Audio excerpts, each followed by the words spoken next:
So this is Namjoon Baek is a young person, and because he studied engineering and music sound, he had knowledge of manipulating that old tube television. Do you know the tube box?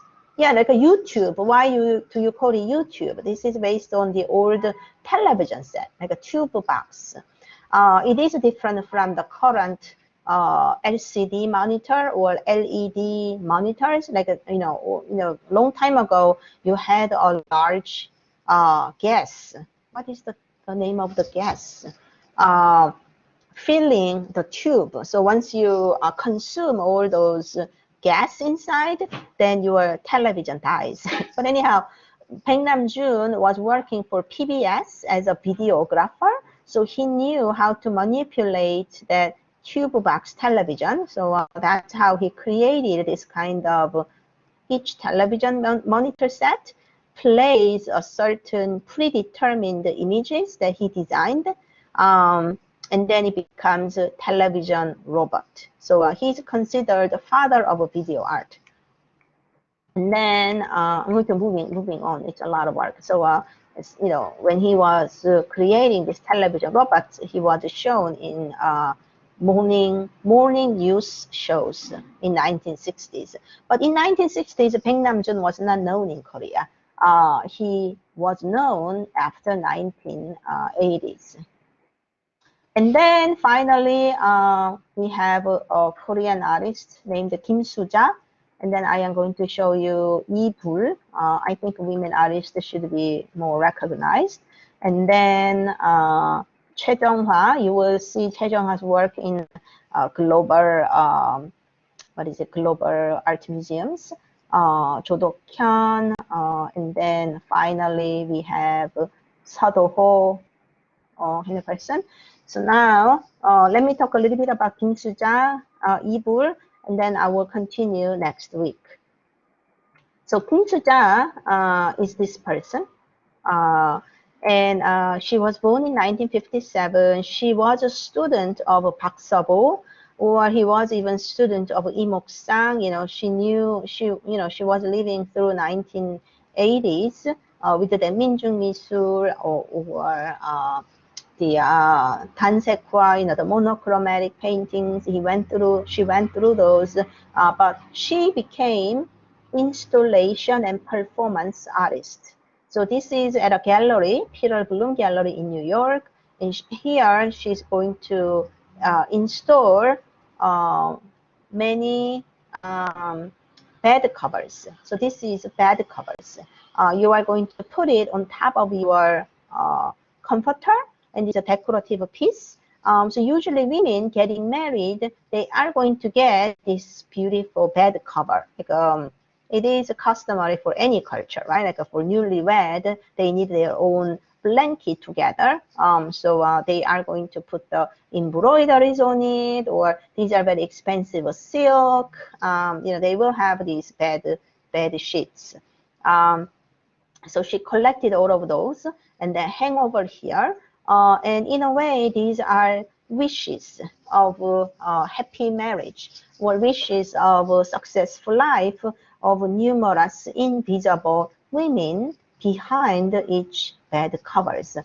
She got donations from other people. She bought some, but she also got donations of this. But she's often called the 보자기 artist, and the reason is these kind of bed sheets, if it gets really old, then they are going to use it to wrap household products. It's like a wrapping, cloth wrapping. And then when you move to another town, they may put your clothes and pots and household belongings here, and you wrap it together, and then you will go to another town. So this bed sheet is a very important motif in Kim Suja's art making, and that's why she's considered a feminist artist. This is another view. And then she also created a needle woman. So instead of woman becoming an accessory to history or a byproduct of the history, she is the center. So she does not move so much, but she is like a axis. axis mundi, like she is the center of the universe. So the world spins around her. So this is her video work. She's standing in a busy marketplace in Shanghai, Tokyo, New York, and New Delhi. And then things are evolving around her. So this is also considered an important work from a Korean feminist artist.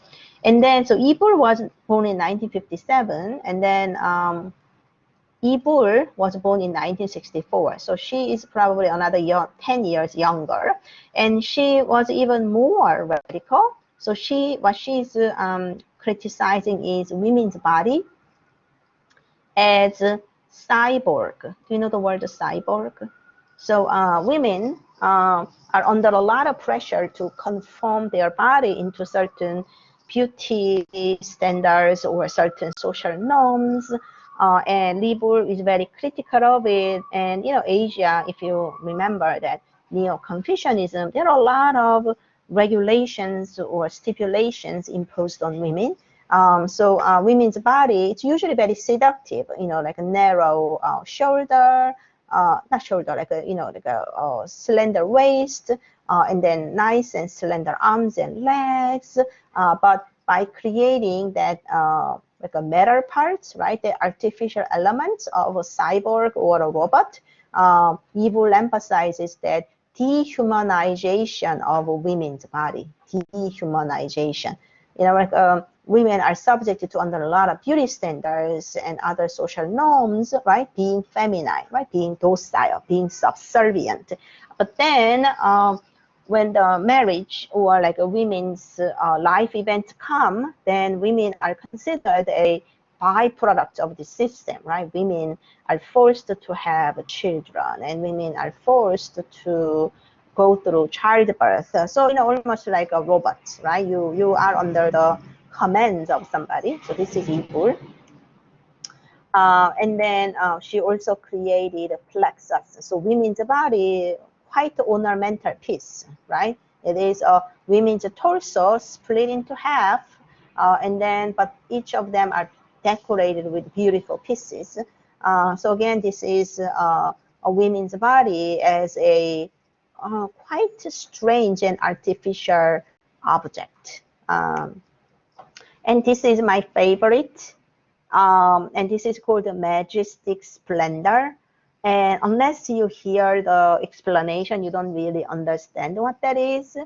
So Libul, like when she was a child, her mother was working for part-time position, that is decorating hairpins or decorating brooches or decorating the doors, right? The toys with the beads. So these are beautiful sequins and beads, as you see. So these are often used for decoration of scarves or handbags or accessories. So she used those accessory materials to decorate fish.